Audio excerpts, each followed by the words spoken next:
Today is July 16th, 2004. I'm here in the Washington University Renal Division together with Dr. Neal to capture the living history of nephrology as part of the International Society of Nephrology Video Legacy Series. It's a beautiful day in St. Louis. It's about 90 degrees and 90% relative humidity. Just the way you like it, right, Neal? That's right. It was just about the same in California when we left. Are you ready? Let's do. Let's start at the beginning. Where were you born and where did you grow up? I grew up in Denver. I was born in Denver, Colorado. I grew up in Denver. My family goes back several generations on both sides in Denver. And I left home when I was 16 to go to college. When did you first think you might be interested in medicine? When I went to college, I was going to be an engineer. I was in the Navy, and the Navy told me I was going to medical school, and that's when I first thought I might like to be a doctor.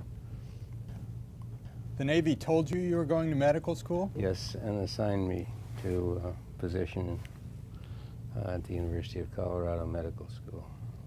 So you had no choice? No choice, no. How old were you when you received your degrees from the University of Colorado?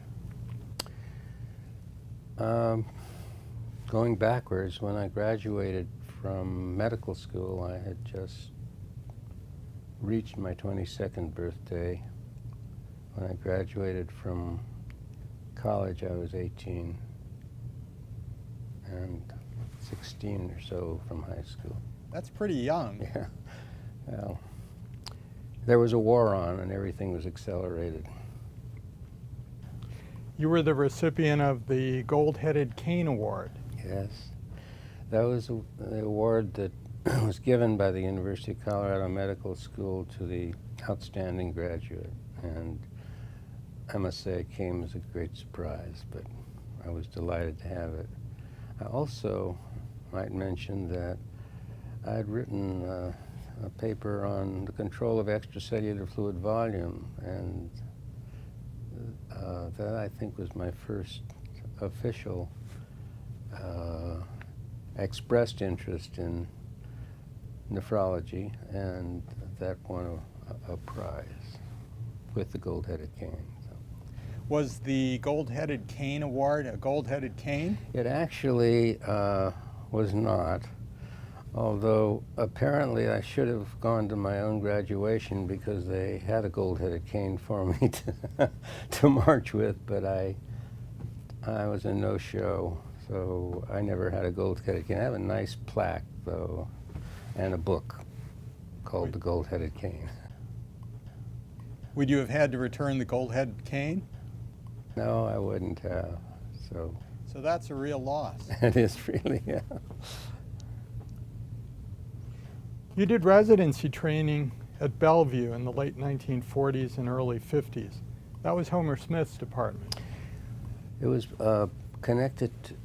Bellevue had 4 medical schools that were involved in its clinical activities, one of which was New York University, and Homer Smith was head of the Department of Physiology at NYU, so I was able to spend a few months in one of Smith's laboratories during my second year of residency and got to know him and to admire him greatly. I admired him before that, but he was a great man. What was it like working with Homer Smith? Well, there wasn't too much conversation. But as I say, he was brilliant, and as he is now known as a father of renal physiology, that brilliance emanated broadly. The laboratories were in the tradition of the old Washington University, suffering for suffering's sake. No longer the case, I should say. But here, I don't know about his laboratories. But it was exciting to work with him. Neal, you spent 2 years as Chief of Renal Physiology at Fitzsimmons Army Hospital. I understand you did polycystic kidney research in a tuberculosis laboratory. Yes. I might just tell you how I got there. This was during the Korean War. Because the Navy had sent me to medical school, I owed them time, and I was taken back into the service, this time the Army. And 160 physicians were in our group sent to basic training at Fort Sam Houston and San Antonio. And it was real basic training, live machine gun bullets, climbing under barbed wire. But the worst part of it was that the first day we arrived, we were told we were all going to frontline battalion aid stations in Korea, and the shooting war was on. And I dreamed most of the nights I was there about lying on the ground and having enemy soldiers coming at me with knives. One of the people there, who was a physician, who happened to have been Yogi Berra's partner on railroad trains, Yogi Berra being a very famous third baseman, I'm sure everybody in this country anyhow knows about him, had the upper bunk when they would go from city to city for the New York Yankees, and the person who was a doctor is named Bobby Brown. He had the lower bunk, and he was at Tulane Medical School. According to him, he would read Gray's Anatomy, and Bobby Brown would read comic books, but they got along very well. But Bobby Brown was a man who had the highest World Series batting average then, and I think he still holds that record. And the commanding general at Fitzsimmons wanted very much to be seen with Bobby Brown, either digging a latrine or using one, whatever the activities were. So when the day came to cut the orders to send 160, actually it was 159 of us to Korea, Brown had already been told he was going to Fitzsimmons, but because of all of the publicity he had, they couldn't do that. And so alphabetically, it was Brown, and they went up to Bricker, and I went to Fitzsimmons. Because I'd had the experience with Homer Smith and had published 2 or 3 papers, they decided I should go to the research and development branch of Fitzsimmons, which, as you mentioned, was they studied mycobacterium tuberculosis, about which I knew little and cared less. But they had a lot of money and a lot of space, and so they said, do what you want. And for 2 years, I did. I had technicians, and the studies on polycystic kidney were done on young GIs with overt polycystic renal disease. At that time, there was a procedure for which allegedly improved renal function. It involved decompressing the cysts, cutting off the top of them and needling the rest of them, the ones that could be reached with a needle. A urologist at Fitzsimmons allowed me into the OR. We infused inulin and para-aminohippurate into the patients during the procedure and needled the cysts. What happened was that the inulin appeared in cyst fluid immediately. PAH did not, and we studied a group of patients with simple cysts, and the PAH diffused in at the same rate in polycystic disease as in the cysts and simple cysts. But the inulin was obviously filtered. We had measured renal function before and after the surgery, and function went down substantially. From that, we concluded that the cysts were attached to functioning nephrons, and that the procedure of choice was not the surgical procedure. I think things have turned around somewhat in recent years, but that was a polycystic experience at Fitzsimmons. Was that the first demonstration the cysts were actually connected to the nephron? Yes. So that was very important. You served as resident and Howard Hughes investigator at Peterbent Brigham during the early and mid-1950s. I know you measured renal function of individual kidneys post-transplantation in identical twins. The first set of identical twins to have a transplant from one to the other had been done, and it was successful.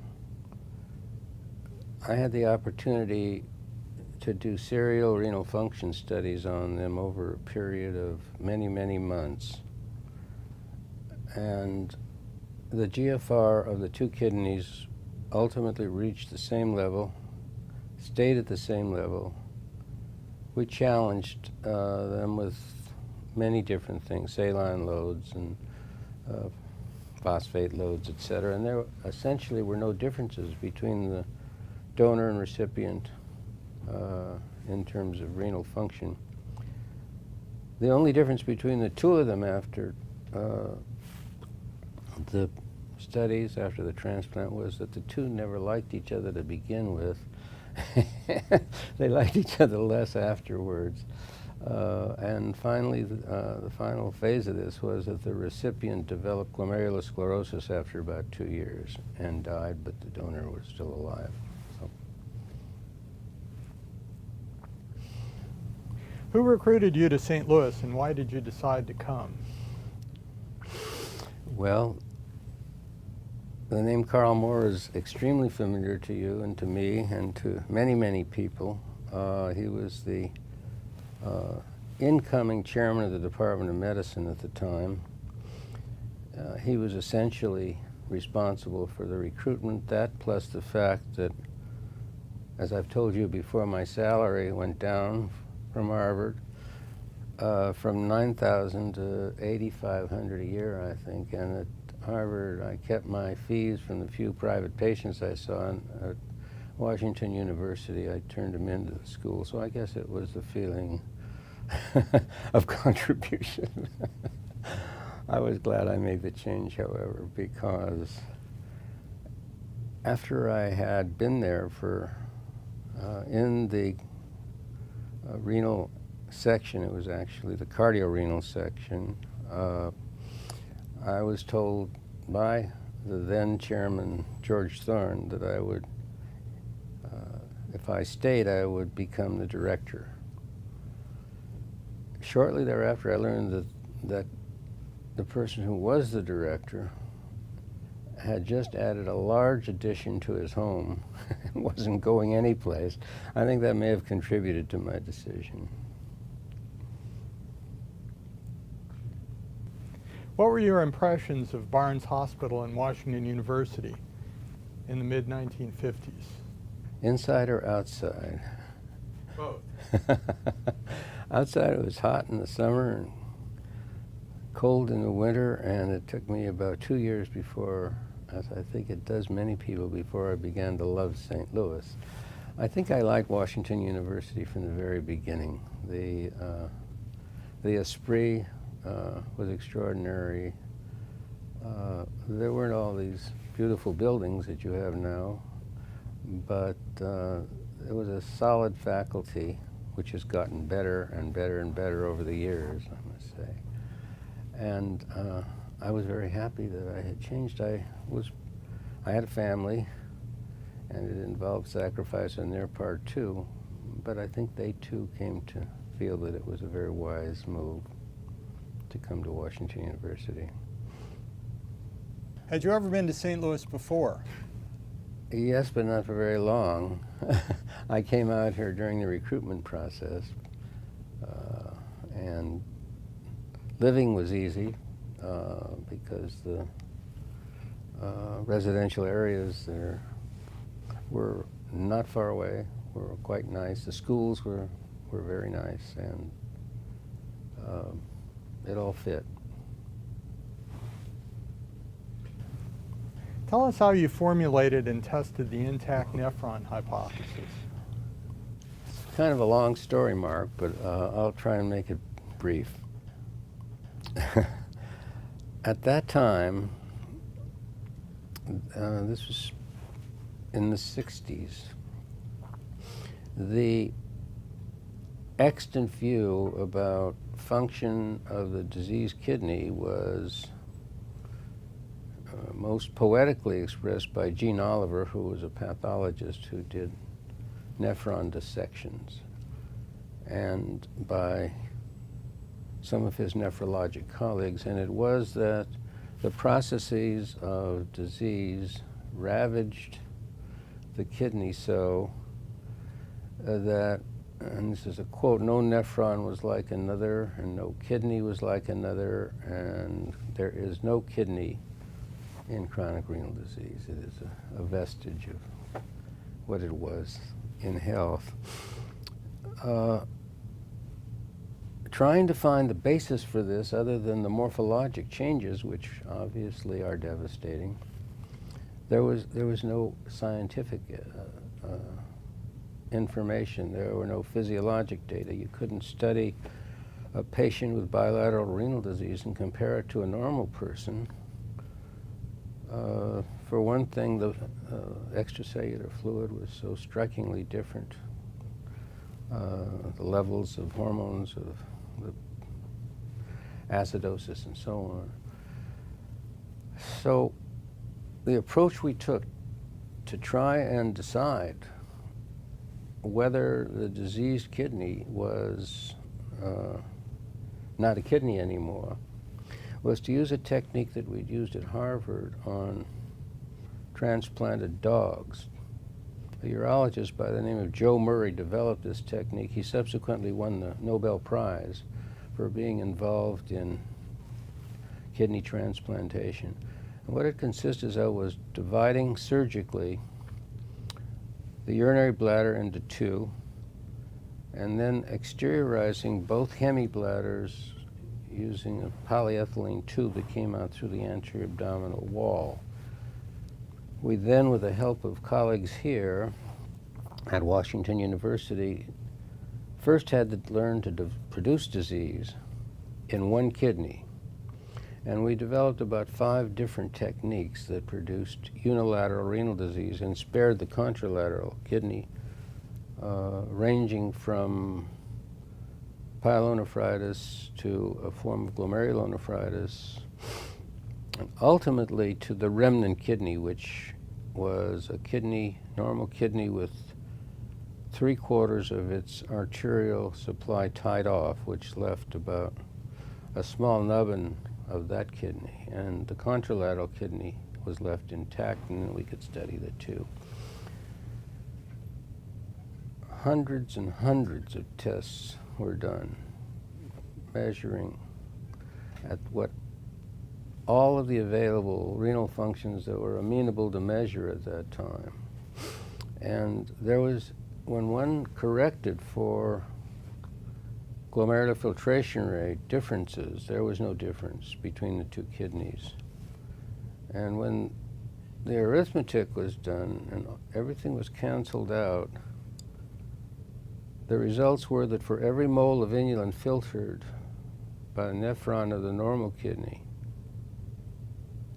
that the ratio, I should say, the ratio of a tubular function to inulin on a molar basis was identical bilaterally.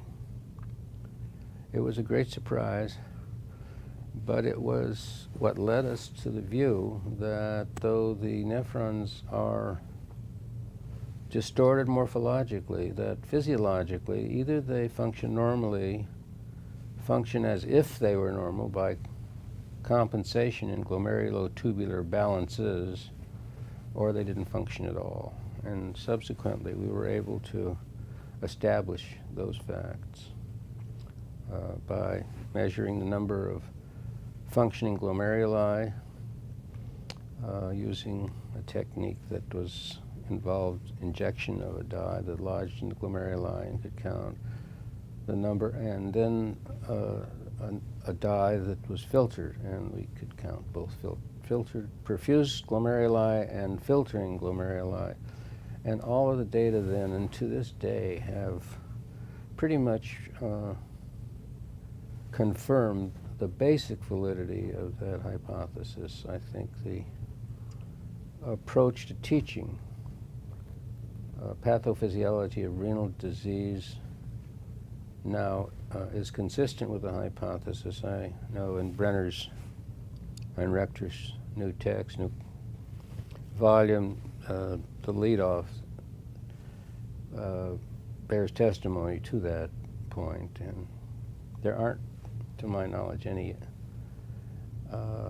major disagreements with it. There certainly are exceptions in certain diseases where the concentrating ability may disappear earlier than other functions, but by and large there is homogeneity of glomerulotubular balance. And after that we went on to study the adaptations that take place in the diseased kidney by removing pieces of the normal kidney, segments of its population of nephrons, and then repeating the same functions and noting how there was progressive hypertrophy in the residual nephron population of the diseased kidney. Tell us more about the adaptations. They're fascinating. First of all, GFR goes up in the residual nephrons. Secondly, sodium excretion per nephron, or per kidney, per diseased kidney, goes up, but it goes up pari passu. It goes up with the intake. In other words, if the intake of sodium in a rat is fixed at a given level, and then you decrease the number of nephrons progressively, the excretion remains equal to the intake, which means that the excretion per nephron has risen inversely with the number of nephrons.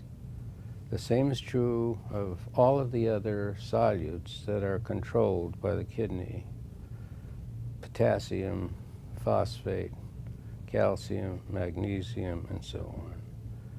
And if you double the intake of sodium and halve the intake of potassium, it would be a disaster if there weren't adaptations, because you would either die of a surfeit of sodium or of the loss of progressive loss of potassium. But in fact, balance is maintained by the diseased kidney down to along most of the natural history of the disease. Sodium and potassium, the adaptations are able to control extracellular fluid concentrations until GFR is very, very low, till the number of nephrons is perhaps less than 5% of normal. In the case of uric acid, it's about 15% of normal. In the case of phosphate, it's about 15% of normal. But in the case of sodium now, we know that the end organ sensitivity to the events that regulate transtubular transport of sodium are increased, the insensitivity is increased, and that if there is a hormone or a series of hormones involved in the biologic control of sodium excretion, that the levels are very much increased as the number of nephrons decreases. These adaptations have override capability, so that, as the example I use, doubling sodium intake and decreasing potassium intake, if the increased sodium excretion starts to increase potassium excretion, there comes a point when there are cutoffs and patients do not develop progressive hypokalemia. They will with drugs, but they do not on the basis of their diet. Why do you think these adaptations are in place?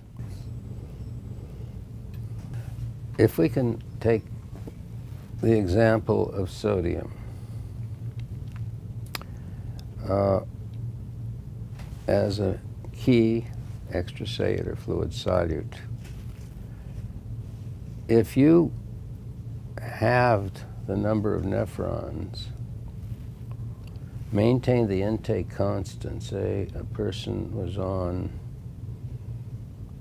200 milliequivalents of sodium a day, it's a high salt diet, and the nephron population went from 2 million to 1 million, and that patient was excreting 200 milliequivalents a day till he or she lost one kidney, then the excretion would go down to 100. And if you continued that for a week, the patient would die of pulmonary edema, heart failure.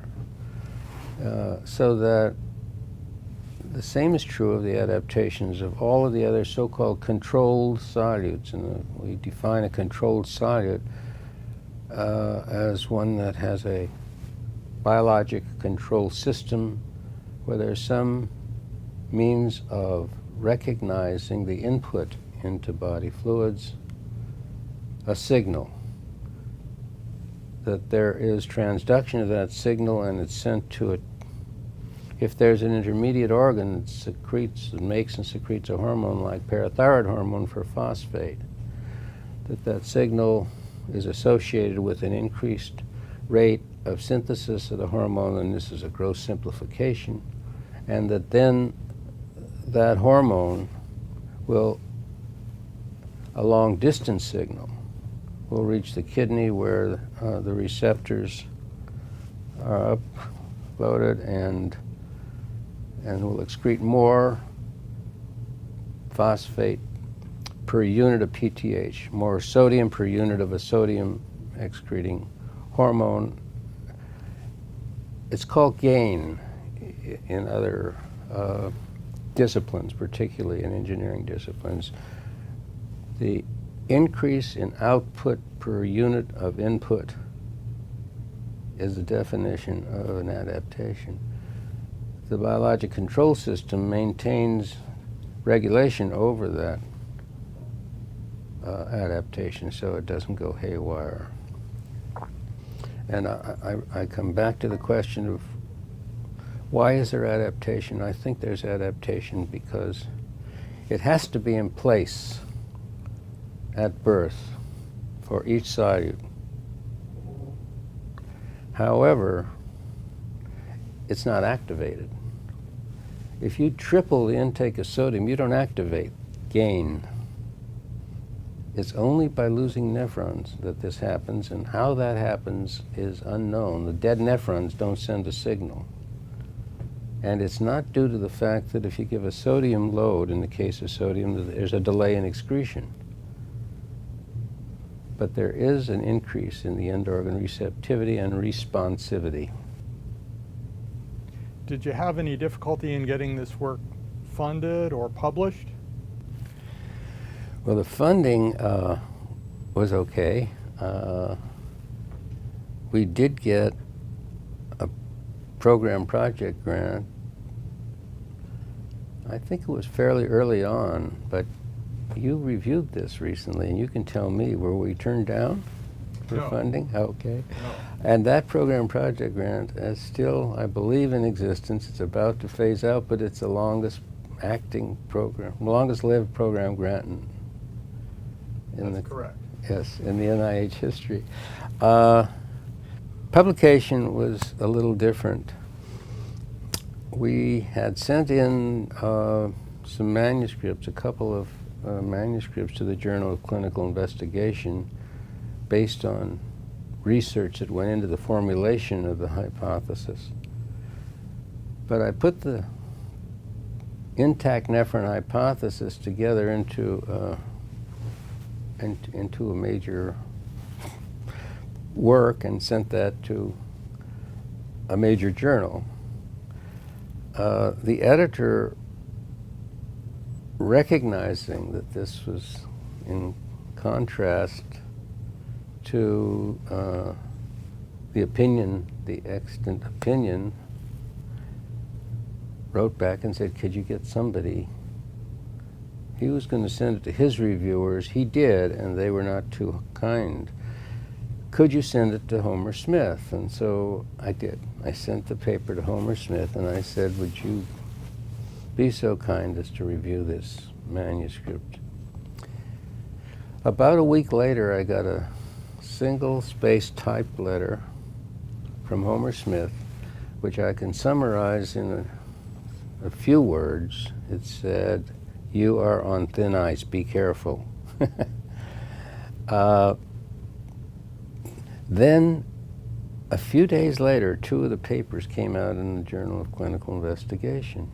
And 3 days after that, I got another letter from Homer Smith, which was single-spaced, hand-typed by him, which said, "Please redact what I said in the first letter. You might as well have cut those nephrons out with a knife." That sort of launched it. How was the hypothesis accepted by your peers in the scientific community? Not well. I can give you a lot of anecdotes, but perhaps the one that struck me, I was then, I think, 31 or 32, something like that. And I used to spend my summers at a marine biological laboratory, Mount Desert Island Biological Laboratory in Maine. And one summer, shortly after the paper was published, the collaborator who worked with Gene Oliver and who was probably the foremost proponent of the so goes structure, so goes function, and he was a renal physiologist, came to visit. He had been at the laboratory many years, and he came to visit, and I saw him, very striking man, and I went out to greet him, and I said, "Dr. So-and-so, I think there's some things we might want to talk about, things about which we disagree." And he said, "Yes, what is your name?" And I had my hand out, and I said, "My name is Neal Bricker." And he looked at me for what seemed like an eternity, then abruptly, with my hand still out, turned his back and walked on me and walked away without uttering a sound. And I would estimate that somewhere between 50 and 75% of world nephrologists would have done the same thing if they had the opportunity. So it was not well received. That's enough said of that. You worked for a year with Hans Husing at the Institute of Biological Chemistry in Copenhagen. Yes, I had a sabbatical from Washington University. I was an established investigator of the American Heart Association, so they paid the salary there. And I worked on sodium transport in isolated membranes, frog skin primarily, and it was a very worthwhile experience. Husing was a very brilliant man. Probably should have won the Nobel Prize, but it's an experience that it changed the direction of my career. I became more and more interested in mechanisms of sodium transport. Did a lot of work on transport of shark red blood cells at the Marine Biology Institute. What are your memories about the early days of dialysis and renal transplantation? Mixed. My concern was that all of the funding that the National Institutes of Health was providing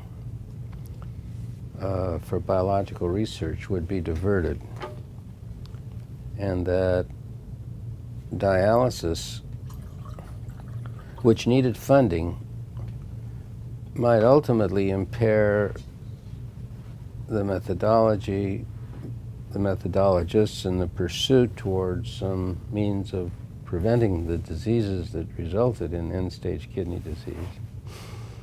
On the other hand,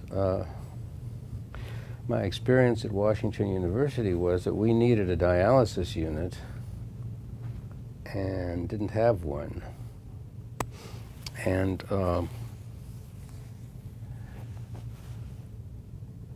at that time, the dean of the medical school was not anxious to have one. And I did one of the few end arounds of my career. We got some money from private sources, and we set up a couple of dialysis units and started to do chronic dialysis. Well, you know what's happened since. How many beds do you have here now? How many patients? About 600. That was the Chromalloy American Corporation? Actually not. The Chromalloy American Corporation came later when we wanted a larger dialysis unit, and I had lunch with the then president of the Chromalloy American Foundation, and he gave us a $250,000, which was a lot then, and we were able to set up the first dialysis unit of substance, of size, and it just kept growing and growing. The same man, I think, continued to contribute, and you sit in his chair now. Right, exactly. What was it like to work for Carl Moore? You've brought up all the giants in my life, That's right. And he was one of them. Again, anecdote. We didn't have much room, laboratory space, and less space for our dogs. And so I ultimately was given permission to have built steel cages in the hall of the old building, of this very building. And it was on the 6th floor, and Carl Moore's office was on the 6th floor. And one morning I got a call from Carl Moore saying, "Neal, could you shut those dogs up? I have a donor in my office." By and large, he was totally supportive and just a wonderful person to work with and for. Were you able to get the dogs quieted down? Well, yes, but only through laryngectomy. I see. Okay. Who are some of your colleagues and trainees at Washington University? Well, there have been so many of them, and so many have done so well. On your faculty, you have Dr. Slatopolsky, Dr. Klar, Dr. Perkerson, and I hate to go on because I'm going to leave some important names out, but we have them spread out all over the world, and they're heads of divisions, heads of departments, a few deans, and overall it's been, maybe that's been one of the best parts of the position, is to have seen these people. Of course, when we began, there weren't very many nephrology units in the country. There were in other countries, especially in Paris, but so we got the best people, and we were able to get funding for them. I'm still working with Stuart Shankle, who was a fellow here for 2 years, became chairman of the Department of Medicine at Loma Linda, and now we're at the same institution. Alan Robson, who was a pediatrician and ultimately became chairman of a department of pediatrics. Dick Rieselbach, who became chairman of a department of medicine. And I hope the people I've forgotten, and there's some outstanding ones, don't look at this tape. Whose idea was it to establish the American Society of Nephrology? I guess it was mine. The American Heart Association had a renal section, but nephrology didn't have its own voice in that renal section, although there were some pretty prominent nephrologists in it: Bob Berliner, Lou Welt, Don Selden, George Schreiner. In any event, this was a meeting held after about 6 months of back and forth struggling, a meeting held in Washington around a round table, and the vote was to establish a society of nephrology, an American Society of Nephrology. I remember Lou Welt nominating me for the presidency, and I was sitting between Welt on one side, Berliner, and then Selden. Not only were they 10 years my senior, but they were 30 years my intellectual seniors. But that carried, and that's how I became the first president. What were some of the biggest challenges for the ASN in the early days? The question of dialysis versus research funding was a major challenge, and the presidential address I gave was, I don't have the exact wording of it, but it was a search for balance, saying that both had to be supported. And I believe it was well received. I think it may have done some good for dialysis and not hurt basic science research. It's a pretty one-sided presentation I'm giving you, you know. That's all right. You were president of the ASCI in 1973. Can you tell me about a famous phone call that occurred? Well, I wasn't in my lab here in this building, in the old building. I was home in bed with the flu and 104 fever. A telephone rang and I answered it, and the voice said, "Neal, this is Norm Levinsky."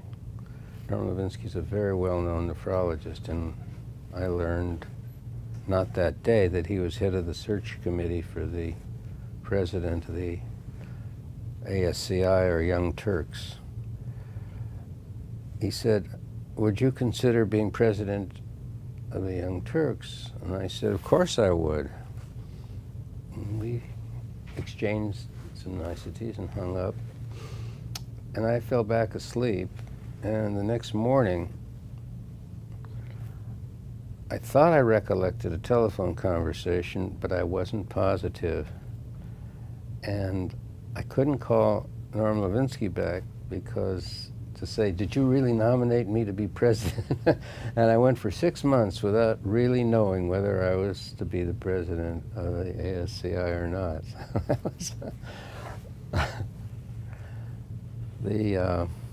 The major battle during that period had to do with training grants.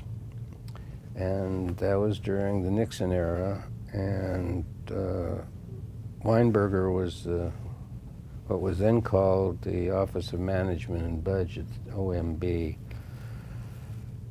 They were both against the continuation of training grants, saying that the number of dropouts from government-supported trainees made the program worthless. And I had access to data from the Naval Academy, from the Air Force Academy, and from West Point, showing that the number of dropouts was twice what it was from training grant graduates. Weinberger was aware of this, aware of the speech, as was the New York Times. Weinberger was invited to speak. There were at least 5,000 people. These meetings were in Atlantic City then. And he refused. I'll never forget the New York Times, a very, very fine reporter, science reporter, but he covered a lot of things. But he had a copy of the speech, and he said, "Now, I can't publish this until that speech is delivered. Call me the minute you finished." And I did, and it was published, and it came out the same day that Ehrlichson and his, thank you, were fired. And his call back was, well, we got it on page 15, even though the government fell the same day. But the Times editorially supported very strongly, and I think we did win. I think that training grants did not take the hit they were going to, and we still have them. So, Tell us about the Atlantic City meetings in the 1960s and 70s. well, they really took place on the boardwalk in Atlantic City, rather than in the meeting halls where the papers were presented. And what they consisted of was a flesh market where assistant professors were bought and sold for two assistant professors for, you know, one associate professor and a fellow. But everyone came there. It was the meeting place, the central meeting place for all academicians in internal medicine related areas. Do you think it's been quite the same since the meetings left Atlantic City? No. I think the advances in science have been remarkable, exhilarating, rewarding, not my advances, the advances. But I'm afraid that the whole system has been politicized, particularly in the last 3 years. Maybe it goes before then, but so that political affiliations, political considerations of congressmen, of donors, and so on now make an impact on the system for defining who gets grants and who doesn't. It's not a happy thing to see, and I think the healthcare system, the healthcare delivery system, has also changed in an unhappy way. But this is one person's opinion. And it applies to the United States. This is an international society. And I keep speaking of what's going on here without regard to other countries. You were chair of the NIH General Medicine Study Section in the mid-1960s. How was NIH different then from now? Well, I've alluded to what I think the major difference is. We never were told what to do with any given grant application. The decision was made by having two members of the study section, there were perhaps 12 or 14, review each grant. We reviewed 60 grants 3 or 4 times a year, and then all of the members would discuss the merits of the application, and we would grade them. We would first approve or disapprove and then grade them, and the cutoff was related to the amount of money we had available. But there was never any consideration given to what political position would state, what senator, what member of the House, and so on was involved, was connected. So, and in fact, I don't think we would have continued if there had been that type of interference. What prompted you to leave Washington University? Well, I've often asked myself that same question. I had a number of opportunities to leave and had turned them down. The offer from Einstein was a good one. The faculty was outstanding. Its record of accomplishment was outstanding. Students were very, very good. But nevertheless, I took an unconscionably long period of time without answering them. And I remember so vividly, it was about 6 months into this thing, when I got a call one Saturday morning from the head of the search committee saying, "Neal, you can take it or not." And I said, "Well, I'm leaving for Mexico City in the morning. I have to give a talk there. I'll let you know when I get back." And he said, "We have to know today." And so my first wife, who died in the middle of my tour of duty at Einstein,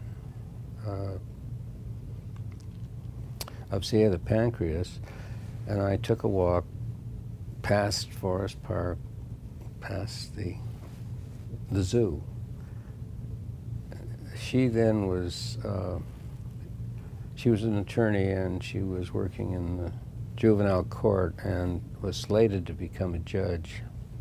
And so there was no way I could say, yes, I want to go. And we walked in silence, and she, after a few minutes, took my hand and said, "Take it." And I went home and took it, and that's how it happened. What was it like being chair in medicine at Albert Einstein College of Medicine in the 1970s? Well, I had two rules that I thought characterized the job. One was that nobody ever came to see me when they were happy. And the second was that you never fight the same battle once. There was a tremendous amount of the kind of thing that I liked the least. With a huge budget, I think I had something like 3 executive secretaries and 6 regular secretaries and 2 co-chairmen and vice chairmen, whatever. And big political battles about who gets what part of what hospital and who gets how much space and where. None of those things were what I ever had aspired to. I guess I really was not born to be an administrator. But there were many, many rewards there too. The students, the house staff, fellows, the science, my laboratories went on. I failed to mention Jacques Bourgagne among the people who trained here, and he came with me to Einstein, and we had a very good group, and we continued to be productive there.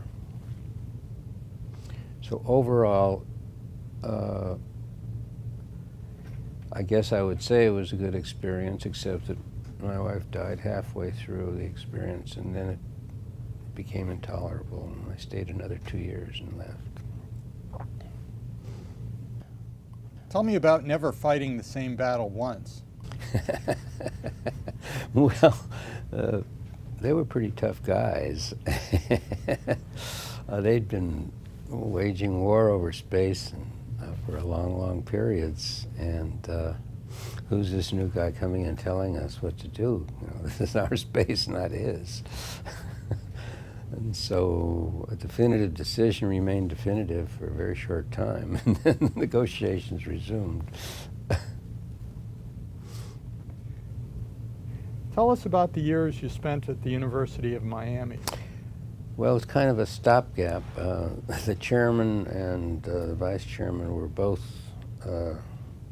friends of mine from, they'd both been on the faculty here. And I went there to regroup, basically.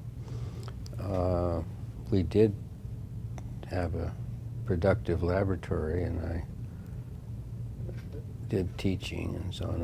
I perhaps would have stayed, but for the fact that I got an offer that I couldn't refuse, and left after 2 years, a little less than 2 years. You were nominated for the Nobel Prize. Well, the anonymous nominator sent me anonymously the form, and it was for being the father of a new field of renal pathophysiology. I don't often talk about it, first and foremost, because nothing ever came of it. But it was nice. You are the father of renal pathophysiology. But I guess that's not the same as some of the things that win Nobel Prizes there. It was, among other things, not molecular, and really only earth-shaking to me. Tell us about the California years. I went there as a distinguished professor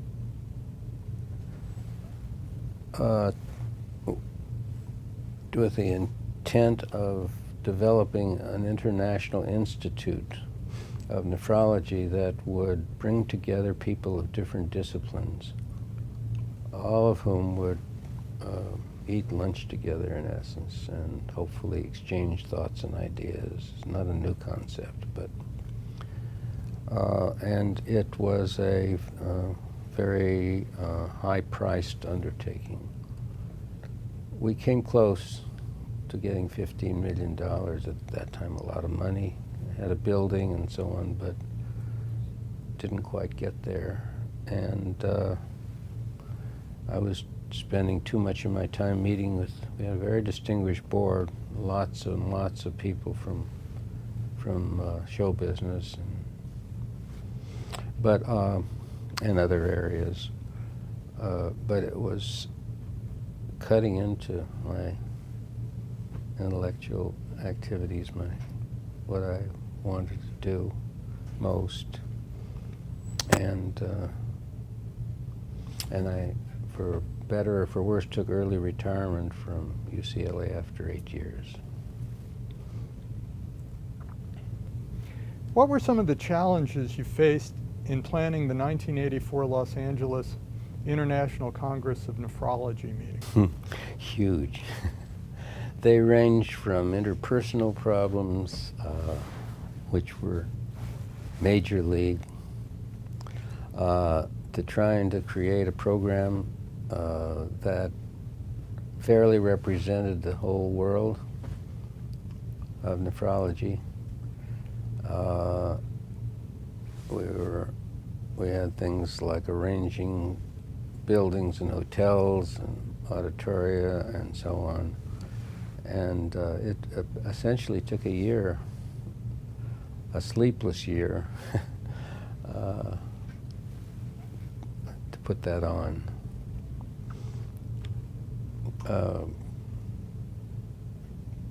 I wouldn't do it again.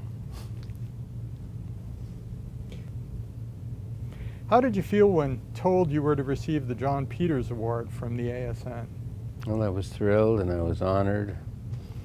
And then I think they didn't give enough money and the medal was too small. No, it was very, very exciting. Tell me about natriuretic hormones. Oh. Well, it used to be believed that the control events regulating sodium excretion were twofold. One was changes in GFR, and the second changes in so-called physical factors, pressures around the tubule. Hugh DeWardner was the one who did this work. We wondered, and he suggested that there must be a humoral factor because he could constrict the renal artery of a dog, keep the blood pressure down, and give a salt load and connect that dog via a cannula to a second dog, and the second dog had a natriuresis when they gave the salt load. And the suggestion was that there was a natriuretic hormone. He went in search of it.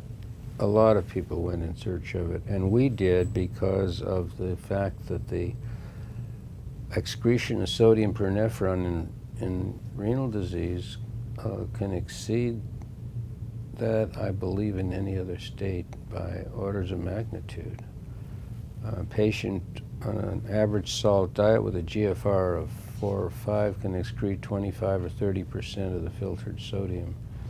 And as I mentioned earlier, stay in sodium balance, and we felt that there probably was an undiscovered and presumably humoral factor, and thought it might well be the same thing that DeWardner had speculated about. And we started our studies in the late 60s. The first paper was published in Nature in 1968. If I can just inject one quick anecdote, we had to see if our assay system, which was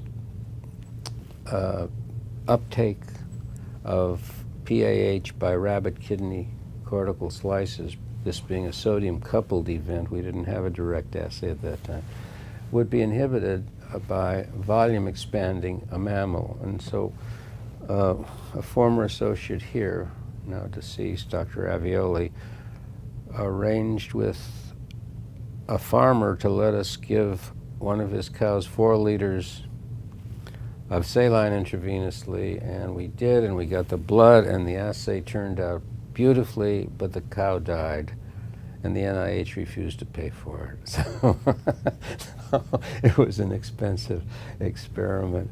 But we went on from there to develop techniques of isolation and get increasingly pure material using the urine of uremic patients, under the assumption that the end organ sensitivity is increased, which we subsequently proved through injections into the renal artery of normal and uremic rats, and that the production must also be increased in response to a fixed challenge of sodium.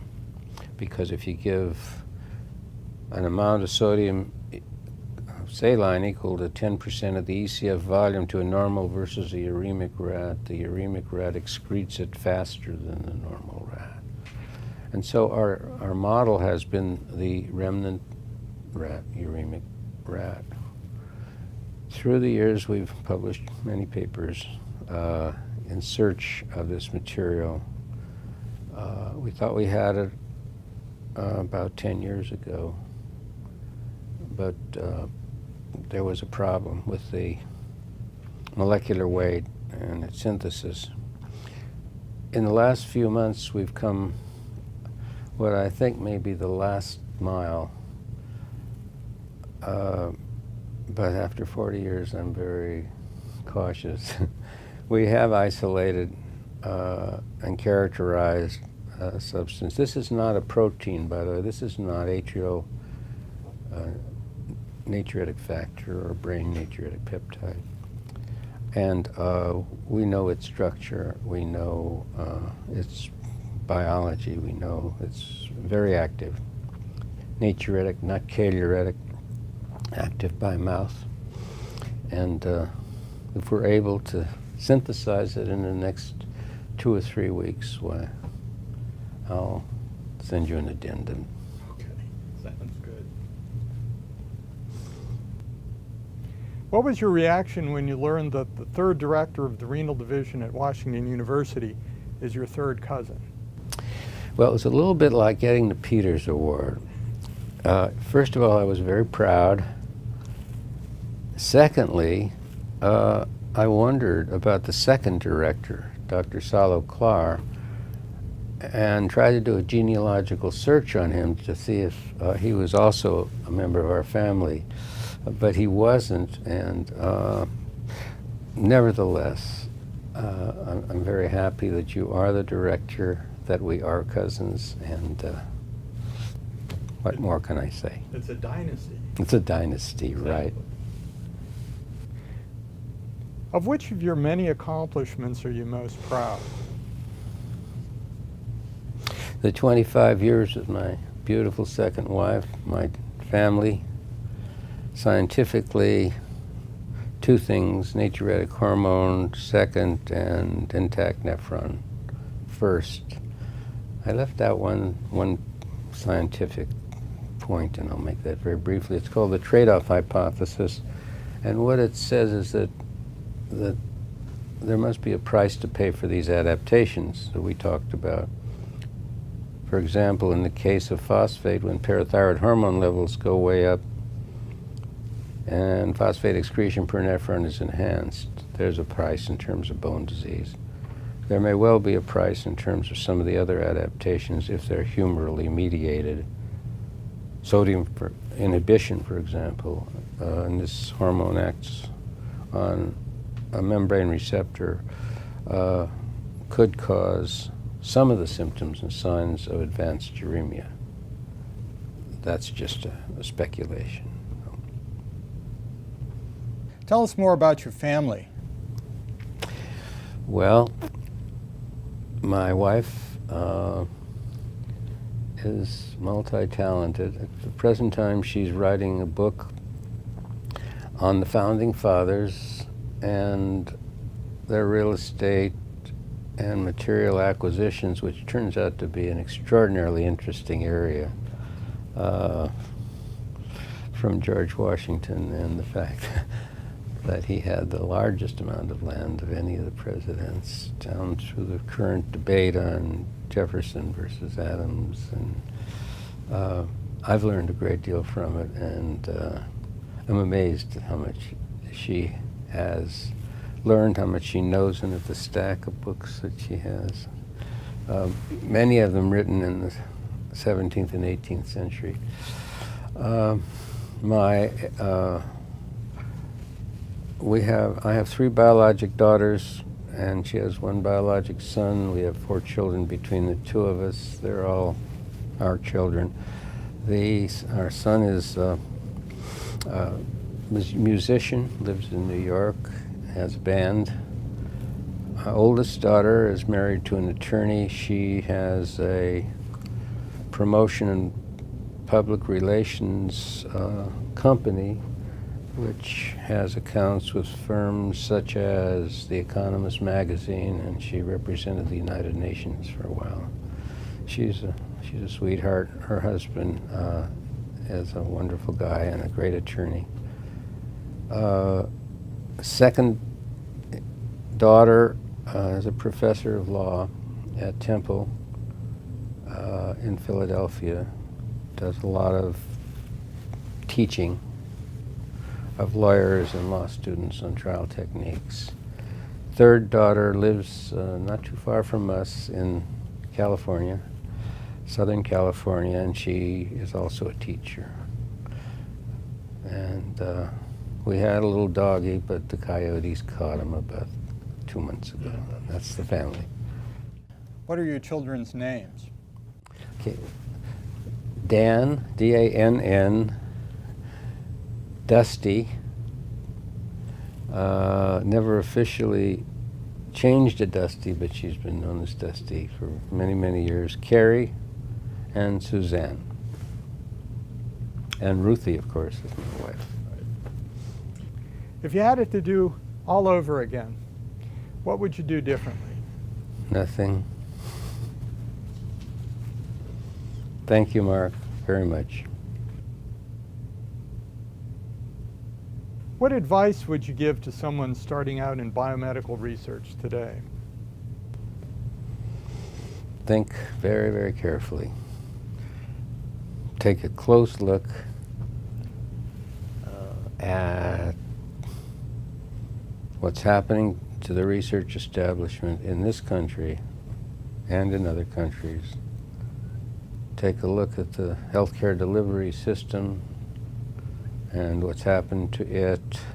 Look at your other possibilities, and good luck. Dr. Bricker is currently Professor of Medicine at the University of California at Riverside and Vice President of the Naturon Pharmaceutical Company.